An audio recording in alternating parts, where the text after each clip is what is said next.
What is up, everyone? Welcome back. Kraken Packs MTG. We have a Wilds of Eldraine, a Woe Is Me set booster box here. And this one is for Benjamin Fox. Thank you for sponsoring this booster box. We've been opening quite a few of the collectors, not as many as the set boosters, but they're all fun to open. Get more packs this way. So let's get started. Booster number one. Good luck. Have fun. No mulligans. Griffinary. Food Fight. Pinlock Prankster. Chancellor of Tales. Tracker. And it's the Evolving Wilds. Look how pretty that is. So, set boxes have kind of become interesting to me. There's like the new, like the go-to box. They've definitely taken the spot of the draft as far as the one that most people purchase. Dragon Mantle and a Likeness Looter. So I'm wondering at some point, are they going to change things up with the way the boxes are made or the number of packs? And this is what I'm thinking. I think it was a test with the epilogue boosters from Aftermath, that the set boosters become epilogue boosters, and they only have rares and mythics in it.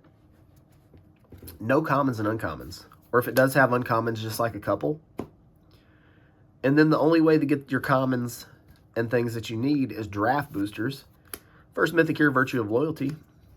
I think that would give people a reason to buy draft boosters. That way they could get the commons and uncommons they needed for their decks. I think that's the only way to keep draft booster boxes relevant. Unless they decide to do what I said years ago and make them 24 packs, because that's all you need for a draft. And then throw a couple spicy box toppers in there that are draft exclusive. That's another way to keep drafts where they need to be. But I think where I'm getting at with the 5 or 6 card packs that are just rares, mythics, maybe 1 or 2 uncommons or showcase uncommons. Set boosters going that way. I think that's a very good possibility, especially after the Aftermath set. Heartflame Duelist. I don't know. What do you guys think? Anywhere Wizards can cut corners and like give us less product for the same-ish money and cut back on their shipping and freight, I feel like is a big win on their part. And they definitely do it. Because how many people open set boosters for the commons and uncommons? I'm sure some people do, but most people are after the multiple rares, right? Ooh, nice little rest in peace there. Tale for the Ages. Cursed Courtier. Totentons. Ice Out. And let's see what we got here if I can hold on to it. Oh, we got the Cauldron. We got the Cauldron. First listed to, it is a pitiless horde out of dragons of Tarkir. Foil Showcase Sugarmaw. Knightly Valor. Ingenious Prodigy. It's a 1 mana, 0/1 with Skulk. Taken by Nightmares. So hopefully you guys made it out to today is actually pre-release day.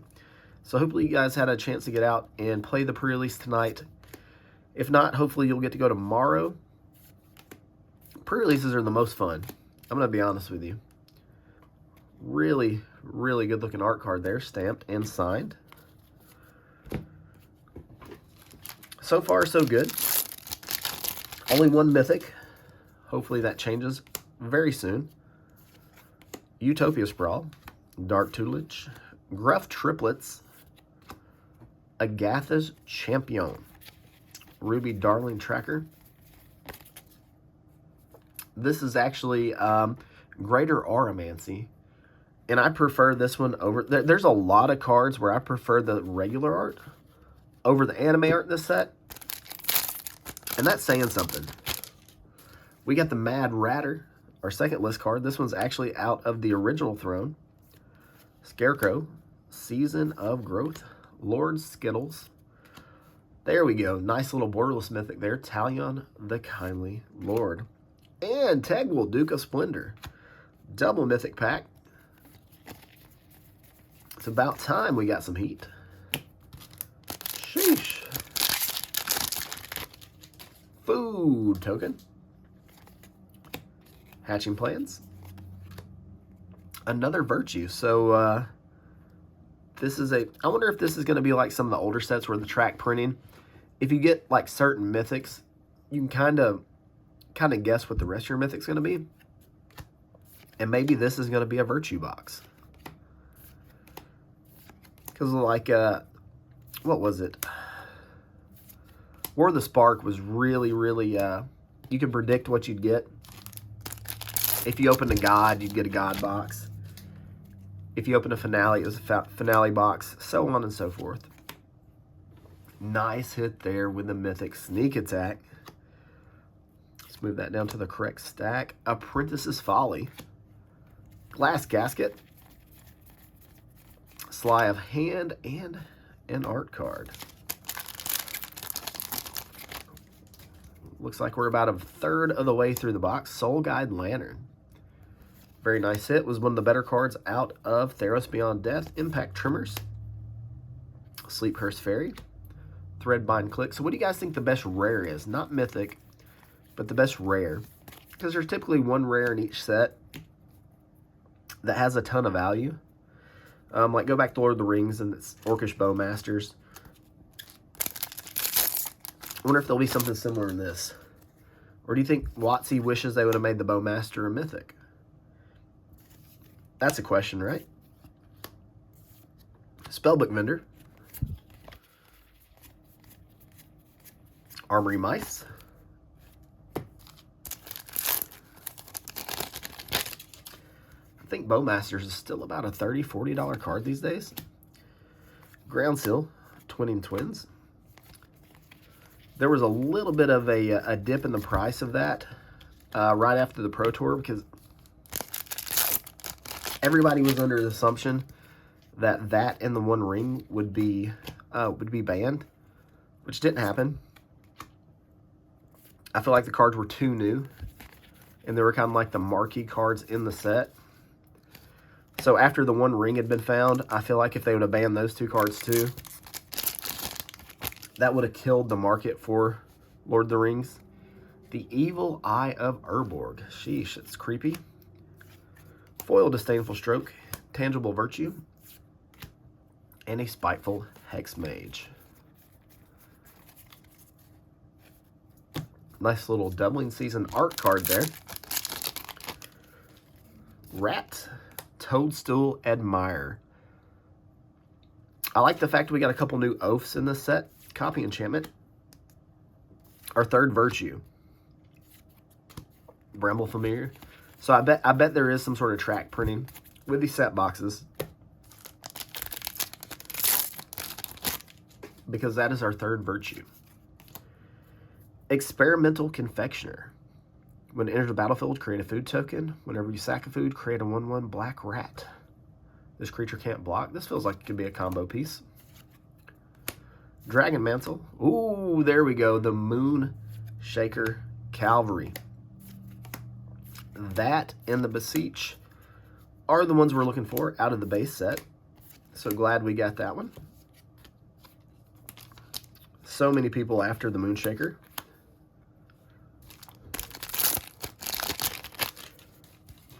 Congratulations on that hit. Foil Candy Trail. Stab Wound. Lord Skittle's Blessing. There's that Confectioner again. Moment of Valor and Kellen.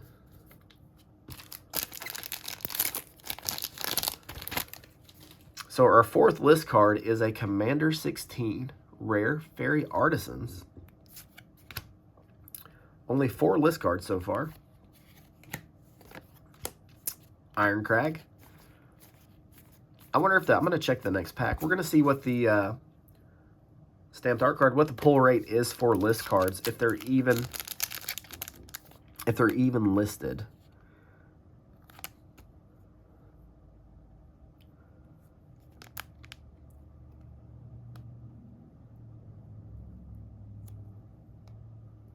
List cards included in 25% of set boosters. Foil stamp signature art card replaces art card in 10%. So by those odds, we should get 3 foil stamped art cards. And what is 25% of 30? Like 7.5? So you should get 7 or 8 list cards roughly, if my math is right. It's probably not, but Farsight Ritual.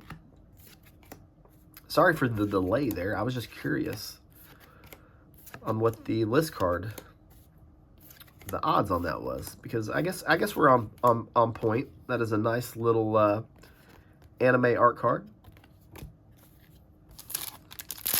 So we're a little over halfway through the box. We've got 4 art cards, or I'm sorry, 4 list cards. Blood Moon. Crazy they upshifted this to Mythic. Thunderous Debut. Really crazy they upshifted the Mythic, because that card has been around for 30 years now. And I think it's always been a rare. Maybe in the dark it was like a U2, U3. The rarities were very weird and different back then. But it's predominantly always just been a rare. The Goose Mother, Fairy Slumber Party, Gatekeeper, and the art card. All right, list card number 5 is going to be a Scythus the Harvest Hand out of Modern Horizons 2. What a set Modern Horizons 2 was. That is a set that most Magic players still want to open to this day. If you have a game store and you've got Modern Horizons 2 on the counter, you will sell packs of that set every single day that you still have it in there. Leyline of Sanctity, Vampiric Rites, Rankle's Prank, Collector's Vault, and art card. Looks like we're down to our last couple packs here. 5 or 6 there. Baked into a Pie for the list. Restless Cottage, Obira, Dreaming Duelist. So I think if we get one more list card, ooh, stamped art card. One more list card gets us to our average, or right below it. So, Polluted Bonds, Leyline of Lightning, Bun Bun. I wish we could go back to the Streets of New Capenna list days, because that list was exciting and had big hits, and they showed up often. They said they shrank the list a little bit for this set, but it still feels a little too big. Fairy Dream Thief, Knight of Sweet's Revenge, Tough Cookie. This was a Sweets and Treats pack for sure. 3 more packs, then we'll wrap it up. Fiery Emancipation, Foil, Garruk's Uprising, Valor, Tangled Colony, 3 Bowls of Porridge. You know one of them is going to be too hot. One's going to be too cold. And that is a Greater Auramancy anime art card. Very cute art. I saw some of those art cards pre-selling on TCG for ridiculous amounts of money. Pretty fully foil borderless Manland, Restless Spire there. Intruder Alarm. Talion the Kindly Lord. Pollen Shield Hair. So we got 2 Talions. One's borderless. Last pack, Magic time, but we did hit our average of list cards with the Realm Meter. Utopia Sprawl. Songs of Totentans. Court of Vantress. And now just our commons, uncommons, and art card. What is that, Stab Wound? Well, that will be it for this box, guys. I appreciate it. If you wouldn't mind, subscribe, like the video, comment. We're giving away a booster box of this, but the collector version, on the 8th. Please get in on that. I love your faces. We will catch you in the next one.